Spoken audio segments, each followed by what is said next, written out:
দেখুন, কি রৌদ্রের মধ্যে সারাদিন ধরে এই বাসটা কাজ করতেছে, আমি দেখতেছি দাঁড়ায় দাঁড়ায়া। সে একজন লেবার, তার দৈনিক মজুরি 100 রিয়াল। সে সারাদিন ধরে এইভাবে বেলচা দিয়ে বালি উঠাই দিতেছে আর কি। এটা কিন্তু অনেক পরিশ্রমের।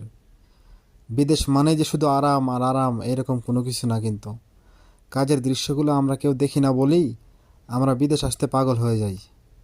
4 লক্ষ টাকা 5 লক্ষ টাকা খরচ করে এসে কিন্তু আপনাকে যে কোনো একটা কষ্টের কাজই করতে হবে। এই যে বালু কাটা কিন্তু এত সহজ না।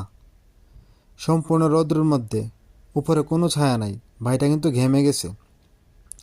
উনি একজন আফগানিস্তানের, ঠিক আছে, অনেক পরিশ্রম, কিন্তু সে অভ্যস্ত হয়ে গেছে। এই যে একা একা এই ড্রাম বালি বেরা দাঁড় করে আবার ক্যারেনে উঠায় দেয়। আমি দাঁড়ায় দাঁড়ায় দেখতেছি আর কি। অনেক কষ্টের, সবার কাজই কষ্টের, হোটেলের কাজও কষ্টের, দোকানের কাজও কষ্টের, যে কোনো কাজই কষ্টের। বিদেশ, এর নাম হচ্ছে বিদেশ। বিদেশ আসার আগে মনের ভিতরে এটা ধারণা নিয়ে আইসেন এখানে আপনি বসে বসে টাকা ইনকাম করবেন না। এখানে আমাদেরকে কঠোর পরিশ্রম করতে হয়, তারপর টাকা ইনকাম করতে হয়।